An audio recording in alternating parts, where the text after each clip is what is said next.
What's up guys, I'm BTC. We've already gotten a teaser for Hero 28, and a lot of the talk is about who it's going to be. But I think the more important question is, what is the character going to be able to do?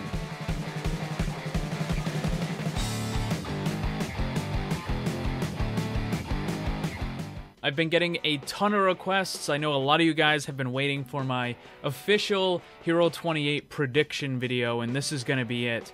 Now, here's the thing. I was pretty much 100% with Moira. I was like 90% with Brigitte. But gotta be honest with you guys, this next one, I am not entirely sure what it's gonna be. But I'll give it my best shot. So first of all, I know I said this is the lesser important of the questions, the who is the character going to be. Right now, there's a couple of possibilities. We've got Hammond, Junker Queen, some sort of mech from Junkertown, all that kind of stuff. And of course, you have all the other possibilities that come up every single time there's a new hero, like Maximilian, Sven, Sanjay, Lau, whoever these two people are on the ends of this picture.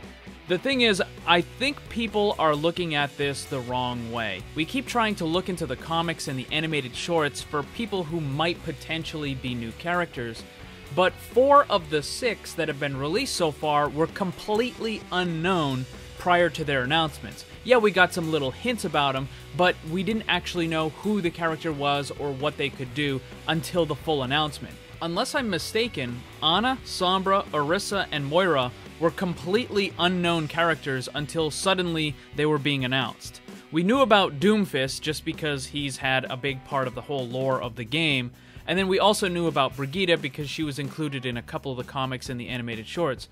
But again, if you're looking at potential new characters, I think you should be looking to the unknown rather than the known. So that makes guessing who the character is going to be pretty difficult when no one outside of Blizzard even knows the character exists. Unless, of course, it's Jetpack Cat, in which case that would be the best possible character that they could add, and they should add it right away. As I said earlier, the more important question is, what can the character do?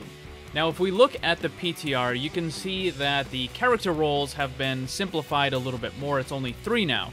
You have tank, support, and damage. So the offensive and defensive characters have been merged into one category. And when you look at it like that, you can see a very big problem. The tank and support categories combined is still less than what we have for damage, which means there's way more variety in that than there are the other 2 roles. And already, getting people to play healer, getting them to play tank, is kind of problematic because people generally don't really like to do that sort of thing, so limiting the variety in those roles just kind of compounds the problem even more. For this reason and a couple more, I think that the next character is likely to be a tank, or if it is damage, I think it's going to be what we would have classified as a defensive role character. There's a few other reasons as well. Recently, Blizzard made some changes to Reaper and Mei, and they specifically stated the reason why those characters were buffed was because they were afraid that a multi-tank lineup was going to become too powerful in the near future, and they wanted to buff those characters ahead of time as to prevent that. Brigitte was also added to the game, and even though she's in the support category, she functions exactly how an off-tank would, by providing some amount of protection and peel away from the other supports that are in the game. Additionally, Moira has just been changed on the PTR, where she can no longer heal through barriers, which again is kind of weakening the multi-tank thing. Also, there's a severely limited amount of characters that you could classify as a main tank, as in their primary function is to protect their teammates and to prevent damage. Those 2 characters are going to be Orisa and Reinhardt, and that's really all we have. The other characters have kind of like an other role. Zarya and Roadhog function a little bit more towards the DPS side of things, and then D.Va and Winston are more about mobility and stuff, but being able to actually just hold your ground, protect your teammates sort of thing, we only have 2, and that's really, really bad. Putting this together, we have a boost in anti-tank capabilities, while at the same time a severely limited pool of main tank characters. And this kind of leads me to believe that they were prepping the game for the addition of another main tank. and they did all that so that it wouldn't become too powerful. So I think this is what they should be adding. Whether or not they're actually going to add it, I don't know. But here is my idea for what they should be adding. We need another main tank character, and it needs to be highly durable, but it also needs to provide a good amount of protection to teammates.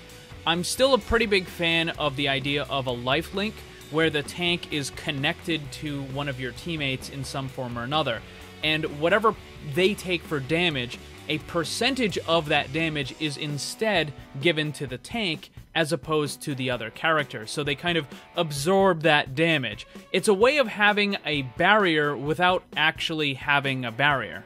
The other possibility is to provide damage resistance, so rather than giving armor or a barrier, you simply cut the total amount of damage that a teammate will take. Now, obviously, this is an incredibly powerful mechanic, so it would have to be limited. There would need to be cooldowns on it or something of the sort, or perhaps it could be a small area of effect where the tank would kind of shout, and anybody that's in that small area would get an extra 10% damage resistance for the next 4 or 5 seconds. It would probably be very limited, again, because it can be so powerful. Blizzard has touched on the resistance mechanic a little bit with Nano Boost, Orissa's Fortify, Bastion's Ironclad, all of those resistance abilities that lower the incoming damage as opposed to trying to negate it with extra health or armor or a barrier or something like that. But again, it's very powerful, so they would have to be really careful with it. Also, let's look at the things that are going on in the game right now. Zarya Hanzo is basically the meta. It is the biggest combo in the game. The Zarya Grav followed by Hanzo Dragons, it equals a team wipe pretty much every single time. The only thing that can counter it is Zenyatta's Transcendence.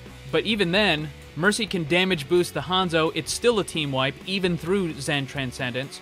Or an Ana can just throw an anti and hit the Zen and the rest of the team, and it's still going to be a team wipe. So even the best defense against that combo is still easy to get around. Because I'm pretty certain that Blizzard knew that Hanzo was going to be a very powerful character when they were in the middle of the rework.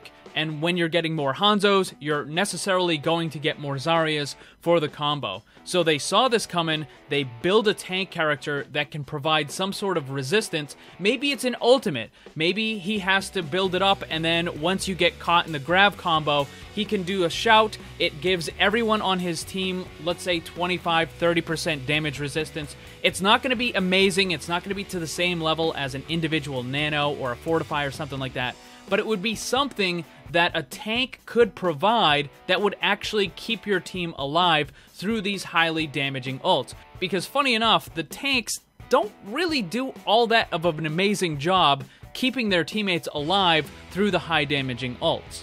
So I guess this kind of turned out to be more of a, well, this is what I think should be added, as opposed to a prediction video. But again, right now, I really have very little idea of where Blizzard is going with their new characters. So we'll probably just have to wait and see, but if they end up adding a new DPS, I think that's going to be problematic. I think they really need to bump up the tank and the support roles a lot more than they currently are. Anyways, guys, what kind of new character would you like to see? Let me know down below. Thanks for watching. Make sure to check out my Discord server. Follow me on Twitch and Twitter. The links for that stuff are down below. And remember, always blame the controller, because it's never your fault. Also, special thanks to all my Patreon supporters for helping to make this all possible. If you'd like to see what kind of cool rewards you can get for supporting the channel, check the links on screen and down below.